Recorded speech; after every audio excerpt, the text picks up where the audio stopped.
It was a big day for the Chief Justice yesterday. She did something that we haven't seen before. I dare say that. When I speak to the lawyers, they can correct me if I'm wrong, because it was pretty unprecedented to have a Chief Justice, just like we see the President do, just like we see the Speaker of Parliament do, address the nation and spell out their vision. That's what the current Chief Justice, Justice Torkornoo, did yesterday. And it came a week after she had done a press conference.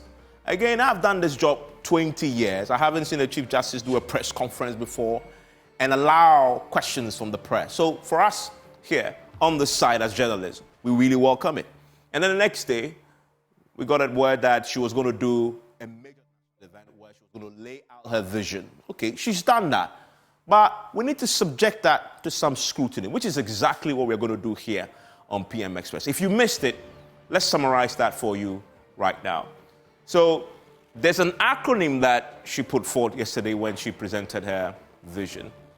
An acronym, she told us, represented law, ethics, assets, due process, and digitalization. And no wonder.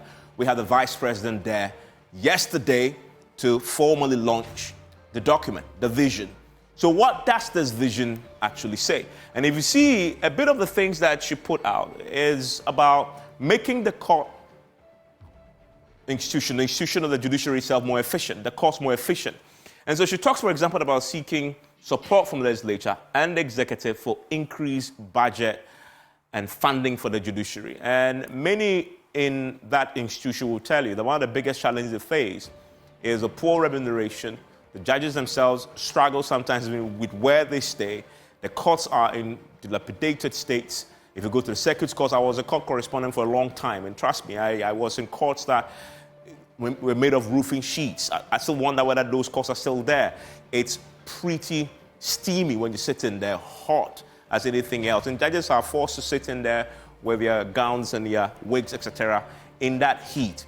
She wants money to spend in modernizing the courts. That's one of the key things that she put across yesterday. Also, allocate funds for learning resources, libraries, operation resources for the judiciary. She wants to invest in training not only the judges, but also the workers in the judicial system largely. Also introducing what she told us to be paralegal training. For a lot of those you meet when you go to the court, those officers you see in the courts, she wants to train them a bit more. I want to isolate the subject of the budget and look at what the allocation has been since 2020.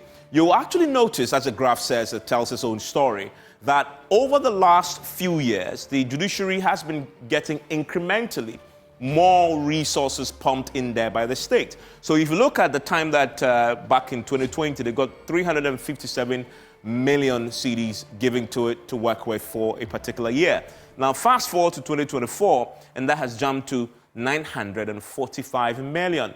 So incrementally, yes, the state is keeping pace with investments there and increasing investments into the judiciary as far as the expenditure allocation is concerned. The Chief Justice says she wants more, right? Some other institutions will tell you that they possibly struggle to get this much consistency in terms of the increments that they get when it comes to the allocations for it. But she wants more. Is there justification for this? And what will this be spent on? She's telling us already what she wants to spend her money on if she gets it. And she's going to make a case to the legislature and to the executive for that. She wants to invest it in technology. And any lawyer will tell you that technology is a key thing for the courts, right?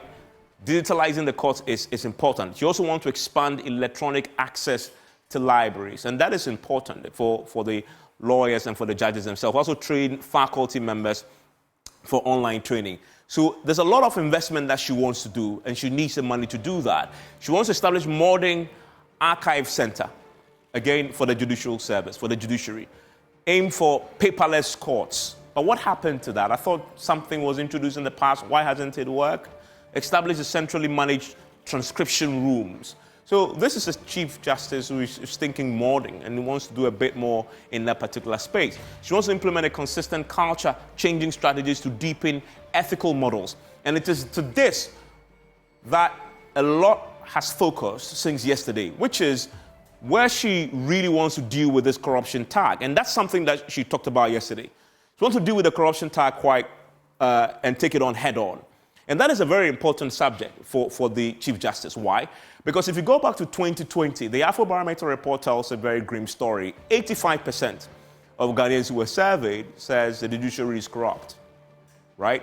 You come to 2021, the judiciary, judges and magistrates were ranked among the top 5 public officials that we deem to be corrupt.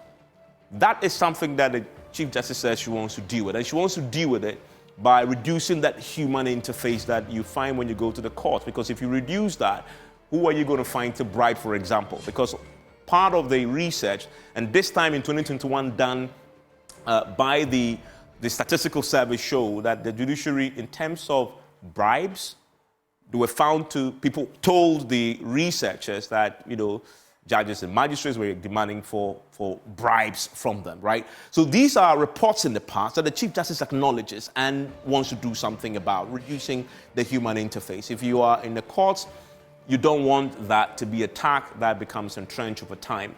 Again, she says she wants to develop manuals. And yesterday, actually, she provided a tall list of manuals that she's put together already in the first 200 days since she took over the reins there as the Chief Justice, that she's been working on and that was ready for people to access so that you can understand the legal process.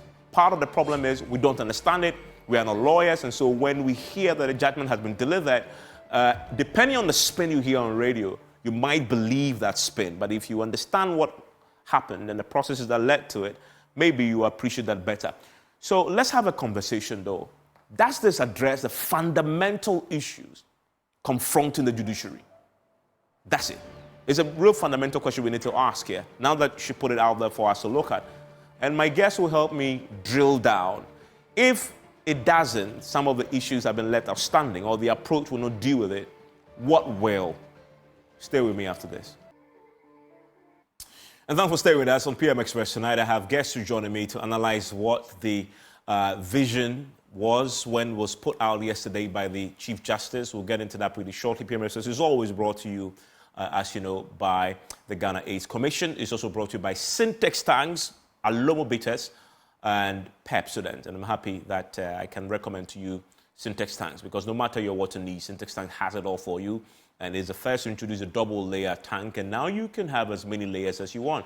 Syntex Tanks is first to introduce the white inner layer tanks in Ghana. We now introduce you to the customer specs order, which lets you order any color and size of preference. Syntex Tanks gives you the longest warranty, 7 years, which no other tank gives you in Ghana. You can call them because they are across the country, 0244-335-168, or shop online at syntexgh.com. A strong, a tough. Now, Pepsodent has the pro-fluoride and microcalcium ingredients and sealing tiny and invisible holes in your teeth. That's why I use it every morning and evening before I go to bed. And I recommend that to you because they also are pretty friendly when it comes to pricing. 875G all the way down to 12G sachet, so you can always get what you can afford at any time. Pepsodent, every smile matters. Joining me for a conversation tonight is Professor Stephen Kweku-Asare. Is a Democracy and Development Fellow at the CDD. Joins me via Zoom right now. Also joining me for a conversation is the Public Relations Officer with the Ghana Bar Association, Sabia Kucha, who is with me in the studio. We'll be speaking pretty shortly to Berima Yao Kodiopon. He is the Director of Legal Education and Director of the Ghana School of Law. Will join me for a conversation on this too. And I want you to also, of course, share your thoughts on our many social media pages tonight as we have this conversation. Traditionally you hear from the President, right? State of the Nation address. They'll possibly address the nation separately in some event, and they lay out their visions. We've heard from the head of the legislature too. The Speaker of Parliament also lay out his vision. Rarely have we ever heard from the Chief Justice. And Sabia, it's to that I come to. When you first heard that she was going to do it, that lay out a vision, address the nation, but also meet the press before she did it. This was typical of what you see a president will do, or you see maybe the Speaker of Parliament will do. And then the Chief Justice decides to do that in a very polarized country like ours. Were you scared for what might happen post that, or were you rooting for her to go all out? Well, thank you very much. I wasn't scared. For me, it was a matter of leadership style. Okay. For me, it was an indication of openness and transparency. Was this long overdue? Well, I believe we should have been doing this long ago, but the caution must also must be made that I do not expect her to do it very often. Really? Because they have a communication unit. I mean, the Judicial Service and the Judiciary. They should be doing this. There's nothing wrong with the leader coming out once in a while to explain his or her vision or policies to the people, even though his communicators may be doing it well. So I do not expect her to do it very frequently, but once in a while, she should come out. So you expect the communications department, the judicial service, to do this more regularly than her? Exactly so. Because they work with her. She's the head of the judiciary. And she has judicial service as well. So if you have programs, policies that you want to implement, those are the people you do it with. So once you have a unit like that, I expect that they'll bring out the fine details. Then once in a while, she comes to top it up. I mean, the president used to have a tradition where he will regularly, I mean, once a year, or if you like, twice a year, meet the press, yes, right? And then open himself up for questions. Why not the Chief Justice doing it regularly? Well, what's wrong if she decides that this is what she wants to do, maybe every quarter? Or as and when a very controversial subject is afoot, then she goes public and helps us understand what's happening. Controversial subjects such as the one she addressed last week when she met the press, the one about the expedited hearing that was given to the Roxanne Daffy-Ameckbo case. Well, for me, I think she was too nice on that, to be frank with you, because the issues had been explained by the Attorney General. I also granted an interview on that. You were with me on the show the way that happened? Oh, yeah, you talked about that. Yeah, we talked about that. So to me, I think she was just too nice on that. Yeah, but that's what the people want. I don't think that's what the people want, because the workings of the court are guided by rules. And so once you are within the rules, you are fine. That is why I made a point. Remember the interview I granted, I said, if anybody was of the view that she had not properly exercised the discretion regarding the slating of the case for hearing, then the person knew what to do. Because the Constitution allows us to do that when people exercise discretion not properly. You see, the point you make is exactly what she wants to change. You make the point that the court is governed by rules, but listen to her in the speech yesterday. Yeah. She quotes a constitutional provision that you know very well, Article 1251. It says, justice emanates from the people and shall be administered in the name of the Republic by the judiciary. It is my respectful view that the judiciary owes a duty to draw the attention of the nation to the issues that are important, not only to the nation, but that happens within the confines of the courts, and that you need to be accountable to the people, even when you know the rules are obvious. Her constituency, the audience she wants to address with this, is not necessarily you lawyers who are qualified. She wants to go beyond yourselves and reach out to people like me who haven't sat in a law class. Isn't that why it's important? There's nothing wrong with that. That is why the court is a public place for people to attend. You can walk into any courtroom, including the Supreme Court, to listen to proceedings. You see, the expectation people have now, what I'm gathering, is that they expect even cases being here to be discussed. I can assure them that would not happen. Why wouldn't it? It happens in the US. No, we haven't gotten there yet. Why? We should be there now. No, I'm not sure we are ready for that. If you remember, the Attorney General made a proposal, I think sometime 2021, that cases he called political cases, which are of public interest, should be telecast live, just as we did in the election petition. Yeah. And my position was that, yes, I agreed with him, but we should be able to define what constitutes political cases or cases of public. But it's easy. If you're able to do that. But it's easy to define that. But we haven't done that yet, so But you don't even need a definition, do you? Because once a case is taken to court by a political player and it's high profile, it obviously lends itself to live coverage. No, I don't think so, because there's something we call operational definition. I think we have to do operational definition of what constitutes cases of public interest or political cases. Other than that, maybe a ward assistant, a ward organizer somewhere also takes a case to court. It becomes a political case. That is why I think that we need to define what constitutes cases of political interest or public interest. Then we can zero in on or implement the policy of opening up those cases by airing them on television. I mean, do you accept the basic underlying principle behind this vision of hers, which is, I want to reach out to the people and not lawyers, the people in whose name we exercise the authority and justice. I agree with that. Right? And so if that is the case, if you agree with that, then of course it has to be regular. I don't think it has to be regular because then what's the use of the communications unit? You see, we must be cautious in doing some of these things because we must look at our peculiar circumstances. The Chief Justice, yes, has taken a bold step, a bold initiative, which I applaud. But I don't think that it will be the best for her to do it very often. She should rather get people to be speaking to some of these issues so that she, being the leader, comes out once in a while just to add on to it. Judges, maybe? Are you okay if she nominates judges to speak? Of course, there are many judges there who play various roles. We have judges who are in charge of the Judiciary Training Institute. So she should just get one of them. Because the judge is not going there to talk about what happens in the courtroom. This is purely administrative. No, but we expect the judge, when the judge comes in front of the television, to speak to the controversial issues and then help us understand how they arrived at these decisions that we see as very controversial. That is in the law reports. No, but that's my whole point to you. That the Chief Justice says, if it's only about the law reports, then there's no need to do this. I want to reach out to the ordinary person on the street. Then what I think should be done is for us to do public education on the workings of the courts. I have always mooted this idea because many things are happening in the courts on the part of lay people just because they simply do not appreciate and understand how the courts work.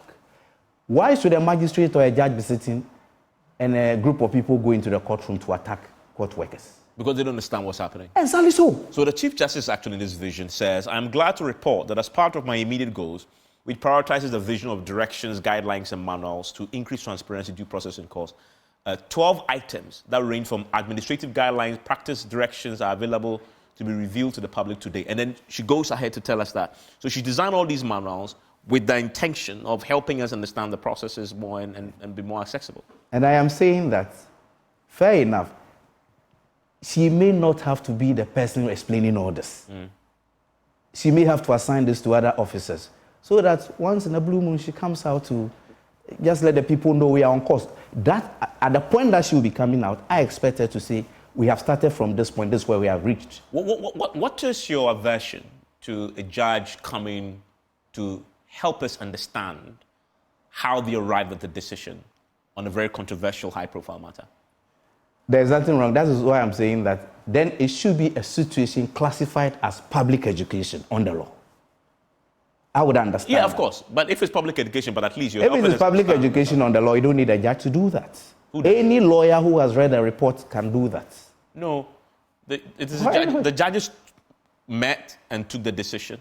And that is what is reported in the law report. But if I read the law report, right, I won't understand what they're saying. You may not understand. A lawyer may understand.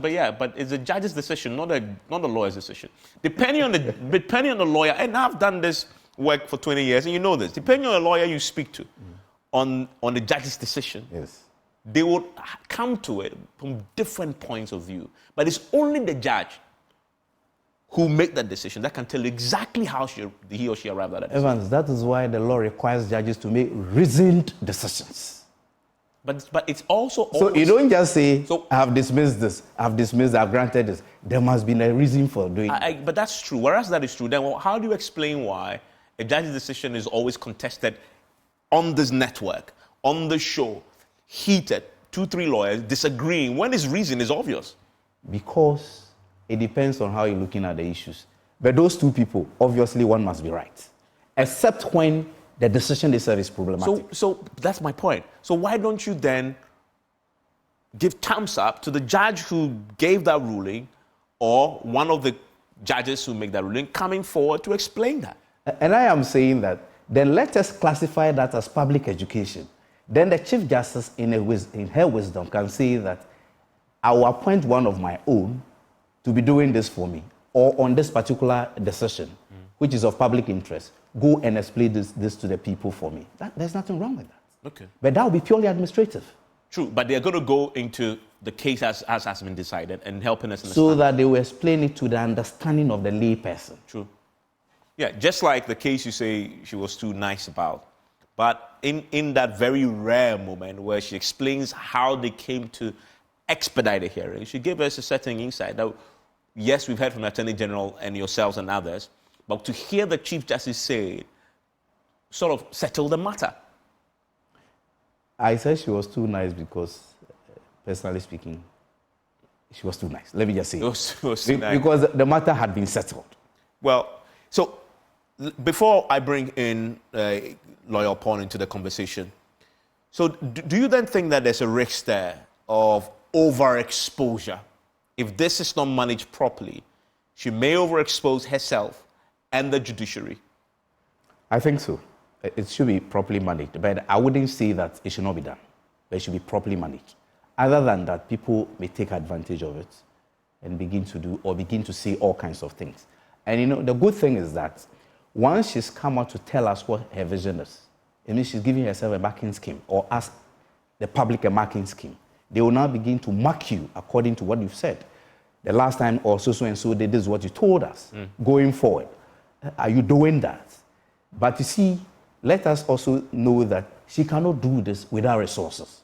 That is why I believe she mentioned that she wanted an increment in budget. Yes. And when the bar president also was making a remark, he was even emphatic that the judiciary should be allowed to retain 100%. 100% the internally generated. I think you now retain 70% of what you. I think it should they it should be less than that. It should be less than that. Yeah, I think it's less than 50. Okay, of what they intended. Because it got reduced at a point.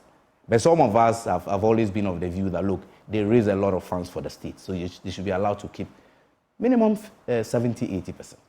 Okay. We didn't see that as part of what she's going to pursue. But broadly, she said she definitely would. One thing she's going to pursue is increasing the revenues allocations to the judiciary. Maybe as this is fleshed out going forward, she may chase that too. And you obviously has your support from the Ghana Bar Association. Why not? But what I'm saying is that all what she said, people should know that she can only do this if resources are made available to her. Because we must be fair. She may have all these beautiful ideas, but if resources are not made available to her, how then does she implement them? Okay, stay with me. I want to bring in Lawyer Pond now into the conversation. Hello, Lawyer Pond. Thanks for your time here on PM Express. Hello? Hello, Mr. Pond. Can you hear me? Yes, I can hear loud and clear. How are you doing, sir? I'm fine, thank you. Good evening. Good evening. And good evening to my friend. Yes, this is Xavier Kuje, who, of course, speaks for the association. Yes, that you're a member of. And congratulations are in order. I recently read that you've been elevated to the appeals court, I believe. Well, I'm yet to hear that piece of information. Well, the gods have already whispered, and so when the gods whisper, they never take back that whisper. And so, yes, congratulations. I know of only one God. I don't know about gods. So we can make progress. Good one there. But yes, great to have you. So let's start off with where I was sort of having a conversation with Xavier Kuje about.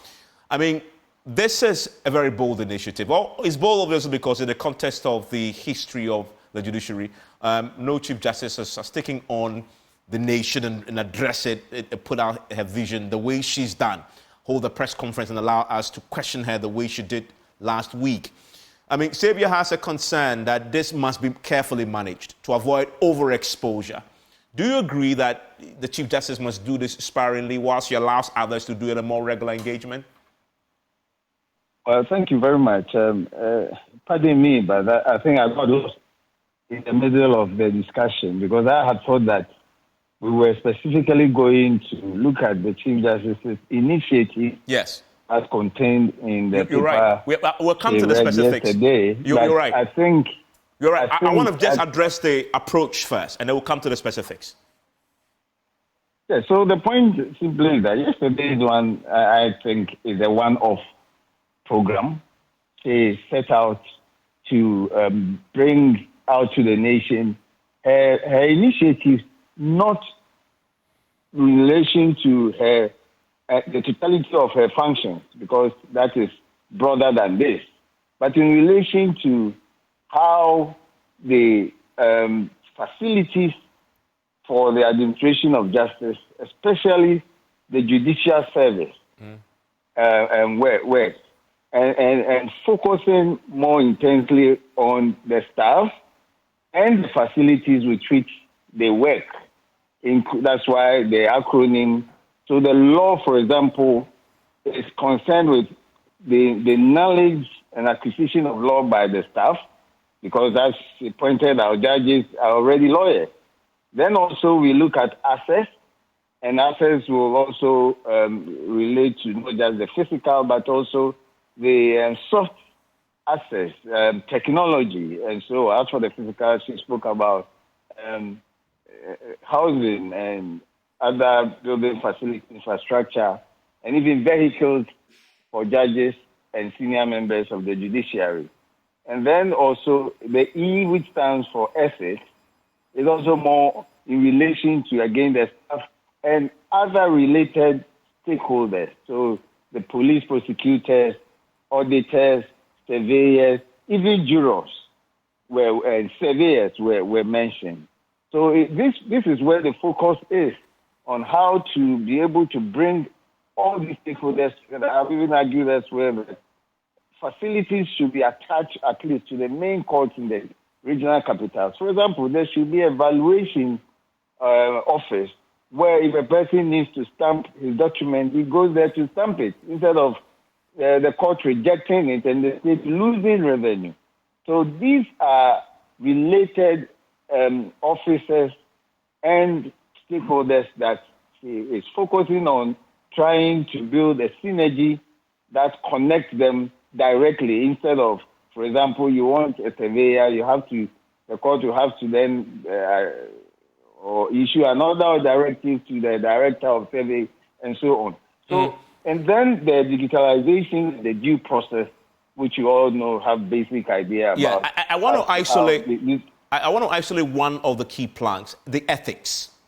Yes. That part, because that is where she then talks about dealing with the corruption tag.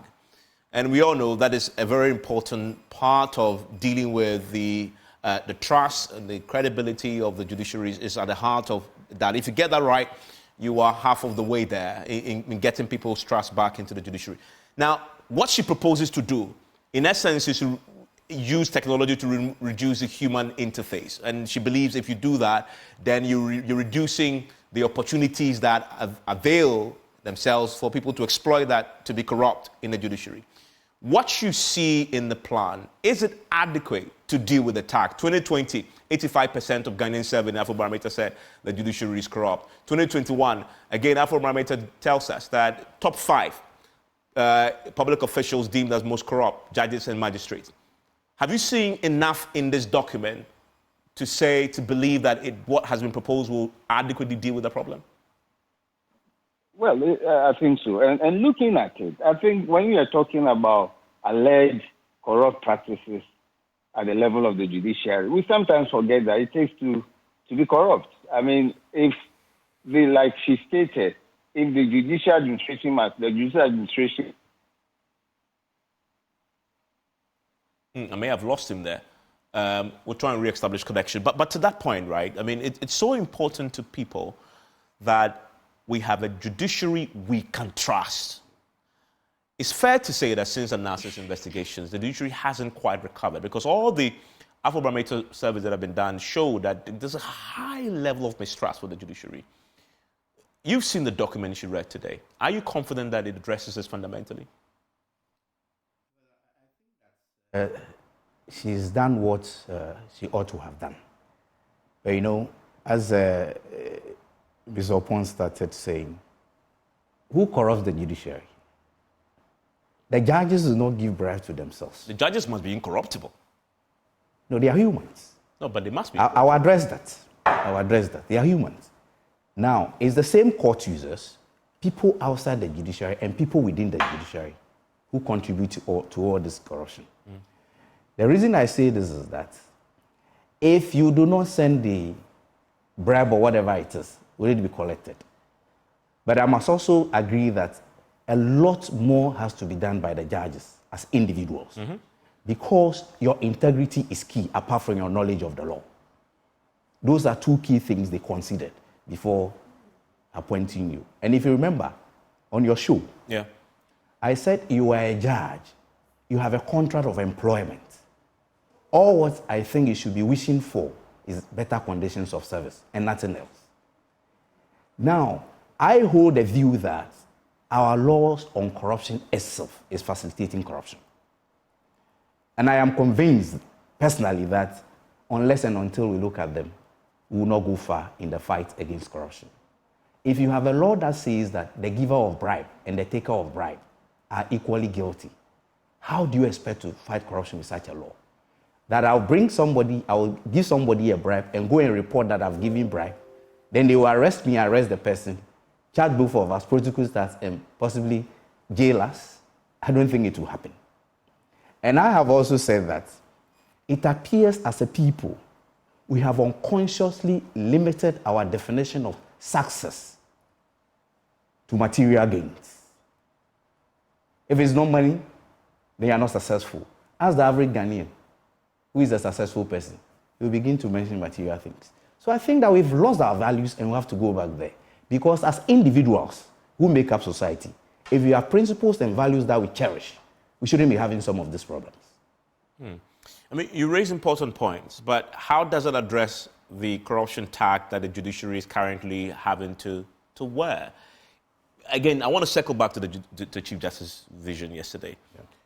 The fundamental principles of dealing with corruption in the judiciary, as she sees it, is reducing human interface, introducing technology that reduces. Then she goes on to talk about, for example, dealing with the lapses and the gaps in the juror system, for example. There are people who take advantage of that and they are jurors for 2 years and they take money from both sides, etc. We need to ask a hard question. Is this adequate to deal with the corruption issue? What about deliberately, systematically, because I didn't once hear her talk about the judges themselves. She talks about people in the corridors of the judiciary who are corrupting the judges. But what about the judges themselves? Because if the judges themselves are incorruptible, then your problem is not as grave. Evans, I don't think that we should see the judges as superhumans. They are fallible. So what I believe the Chief Justice was trying to say, and she used the word brokers, is referring to people other than the people in the judiciary. But if they are brokers, they are brokering a deal between two individuals. That is where the issue of the law comes in. If you think that because the brokers are there, the broker is working for a purpose, not so, and that service is being delivered by a judge, for instance, you expect a broker to go back and report to the police? It wouldn't happen. So unless or until we say that the taker is the one who will be guilty, then whether a broker or whoever, the judge or whoever is in the judiciary, will be careful as to what to take. And I tell you, if we start that way, we'll stop. Is she radical enough in what she proposes to deal with this problem? In the vision that we had yesterday, you sat there, you listened to her. Did you go out thinking, this is radical? I think she's just trying her best because, as I said, nationally, we cannot fight this. Corruption cannot be fought well in Ghana. I'm personally convinced until we change a few things. I know you put this in the national contest, but of course, as the people you can bribe at the courts, a finite number of people, judges, the magistrates, the court clerks, the bailiffs, the officers, the finite number. What is the Chief Justice? Did you hear anything in the plan yesterday ring-fencing this finite number of people and spelling out a policy that deals with corruption among this group first before you talk about the brokers? Now, Evans, I made a point earlier that I do not believe that among judicial service staff or among the judiciary, they pay bribes to each other. Unless maybe there's somebody who is trying to use one of them as a conduit. So it boils down to the public. If you don't give, they don't take. So let us not limit it to them as if... Respectfully, I reject that view because you say if they don't give, You can disagree. But if they get, again, let's go to the Narcissus documentary. There's one particular female judge, I've forgotten her name, who we learned was also entrapped, rejected it, and actually caused the arrest of the people, I believe. We can find the details of this later. But that is what should be the norm.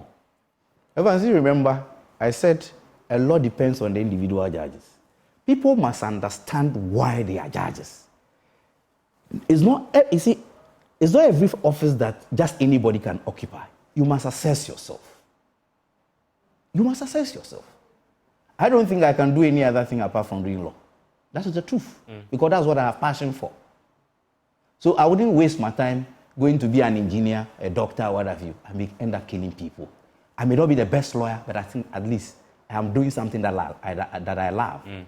Let us be fair to the judges. Why then do you decide to go and bribe a judge? If you believe in the system, why do you do that? That is why I say that it's lack of understanding. But you can't stop people from offering the bribe. Why you can't can stop yourself from taking it. And then once you stop yourself from taking it, you can cause that individual who attempted to bribe you to be prosecuted, arrested. Which is not happening. Is it happening? But why isn't it happening? It isn't happening because the law is facilitating it. Because why do you come and give me money to facilitate the process for you? And I'll go and report you and they will come and arrest me too. It will be difficult. But if they tell me that I sit here as a public officer, if you bring me bribe, I will be the only guilty person. Once you call me that this is what you, even discussions I wouldn't want to hear. So if we want to make a radical change and make some progress, I suggest, in all humility, we look at the law. Because the moment we look at the law, then corruption is becoming a disincentive. Then we can go back to our values. Then everybody will know that, okay, you don't need to have money to be respected. Integrity and reputation is good enough. It's just like a company. If you're buying a company, you don't look at only the fiscal assets. There's something called goodwill. So as a human being, you must also have the goodwill, which is a percentage of your total being. I mean, she said something, and you're an officer of the court, so I need to ask you. She said, quote, much of these ethical values are lost in the heavy traffic of human interfacing between court officials and court users, including unknown brokers functioning around the court. Are they really unknown? Unknown because they are not recognized in the scheme of things as far as justice delivery is concerned. But known because those who deal with them know them. She's talking on an official note because they are not court officials. So what business do they have coming around to broker a deal? But that's my point. I'm driving at something. If those who operate and deal with them know them, isn't that where to start? Because if you're not arresting, sanctioning, prosecuting, this will continue. And if you're not introducing the systems, DVLA, you mentioned DVLAs in there, DVLA automated and give us a premium service, now that bureaucracy that you had to try and cut through, if you struggle, you go to the Goro boy. A lot of the Goro boys are now disappeared. Cases are so dragging in the courts. Evan, I think that the issue about cases dragging, I think we over generalizing, over flogging it. Court processes or the court processes have timelines. Yeah. So beyond a certain point, you can talk about it. But the way we are saying it now looks as if every little delay, everybody wants to talk about it. Some of the delays are genuine. I will be the last person to say that there are no delays. There are delays, I agree. But the human factor too is important. You can bring in all the technology and what have you. If you haven't changed our attitude towards work, we will not go far. So attitude is everything. I think it's important. On the side of lawyers, on the side of court users, on the side of judges, and on the side of court officials. So we must all pay attention to our attitude. Without that, we can do all the reforms that we want to do, bring in the gadgets. It will still not work. One of the things she says that she will do is digitalization of our paper records. Yeah, that's a brilliant idea because if you go today, that you go and look for a case which was heard maybe 10 years ago, you find it difficult finding it. You have to go through the paper way, go into the archive. But if they are archived electronically, it's easier. Sometimes you can just go in there and then you know where is it, or you can even get a full file there. So I think that is a good thing. But again, she's not the purse holder. So if we are all in agreement with her, then the other arms of government and the powers that be, so to speak, should support her by giving her the necessary resources to carry out all these brilliant reforms. Because we won't want to move forward. I mean, other than that, it will just be another policy on paper, and that ends it. So she needs the resources. I'll keep pushing for that. Yeah, I mean, you're a lawyer, you speak for the Ghana Bar Association. When it comes to digitalizing the courts, beyond digitalization of our paper records, what else is required there? Well, I think I expect us to get to a situation where I can even sit in my office and do my case. And there was a trial of it last August. Vacation courts were done that way. I think some people complain, for all this to work, we need a stable power, stable network, mobile network or telecommunications network. So I think those who participated said it was okay, except that there were glitches along the line, calls kept dropping and all that. But that's something that is easy to deal with. I mean, so has it been abandoned? No. It hasn't been. Because I think that was the second time that it was done. The previous year and then last year. The year before last year. So that was 2022, 2023. So going forward, I expect all that to... I expect to even sit in my office and file processes. Because as I jokingly said somewhere, GBA, we have gone ahead of the Chief Justice. For us now, we have gone purely digital. If you want to register for conference, you want to take license, anything you need, just go on our portal. License, for instance, you can sit within 5 minutes. Once you can show evidence of payment, that's all. I mean, so if the GBA can do it, what has stopped the judiciary from doing it over the years? Well, they have started with the e-justice system. You see, but the e-justice system started some time back. No, we must appreciate this. We use our own resources to do it. I am told theirs is a sponsors program. So, when such programs are sponsored, the sponsors may select for you who should implement it for you. So I think that initially, I am told they brought in people who did not actually appreciate our setup. So I am sure that this will get improved. I'm very positive because the current CJ herself is very much interested in this. When she was not a CJ, she was on a lot of committees, including this e-justice committee. So if such a person is in the realm of affairs now, I think it should be easier for us, provided we give her the necessary support and resources. Well, which something that you keep coming back to. It is important. That we should, but you... Because over the years, I know they've even cut their budgets at a point. But you must be measured, as you know, considering where we are in this current economy. And as I showed, the state has actually kept faith by consistently since 2000 increasing the allocation to the judiciary. That may be progressive, but was it enough? That's another question. Yeah, they may be progressively increasing, but was that exactly what they needed? For it's just a fraction of what they needed. Yeah, everybody needs more. Oh, I know. So if I am happy, the vice president was the person there, but we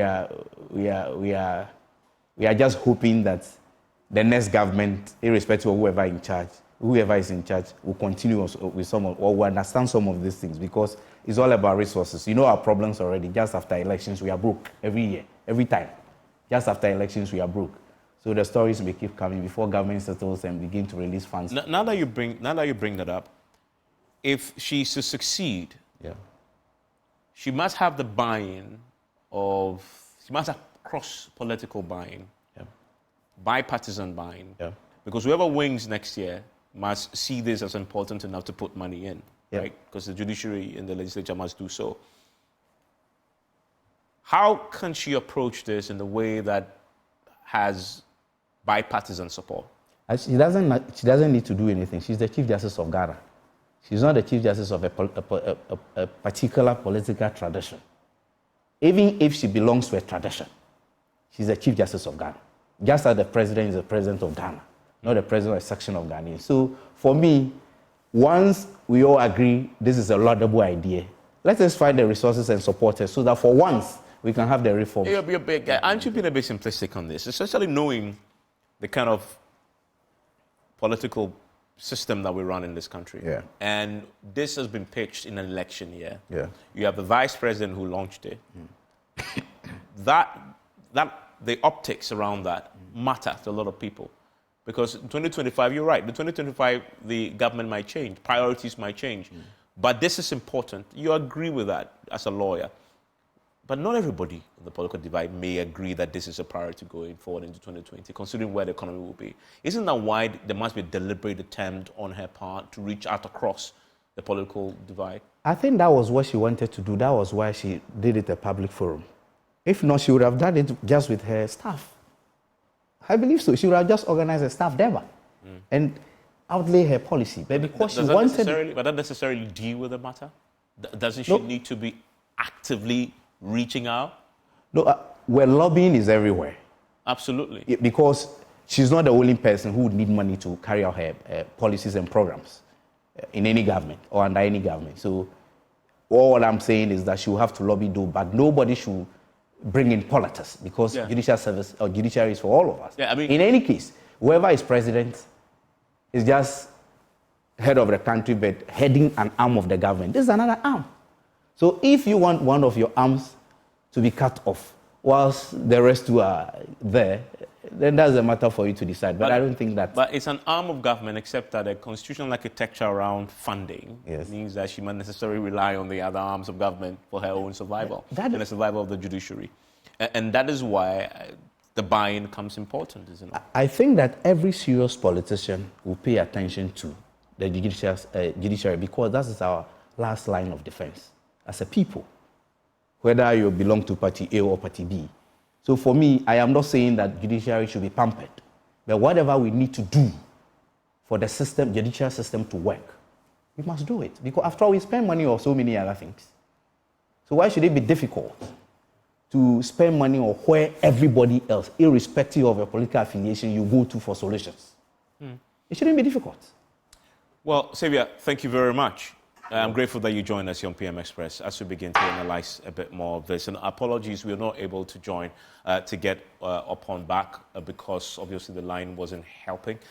We had also expected to speak to Professor Kweku Asare, who unfortunately also was not able to join because, again, her internet connection to us, and he is in this country, wasn't stable enough. But this is something that I'm pretty sure has generated a fair bit of conversation.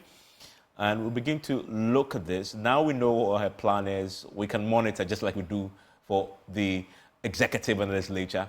And we can monitor together, all of us, and see what is being delivered and what is not. And then we can come back and do a scorecard of what the Chief Justice has done on her vision to improve law, ethics, access, due process, and digitalization. Enjoy the rest of your evening.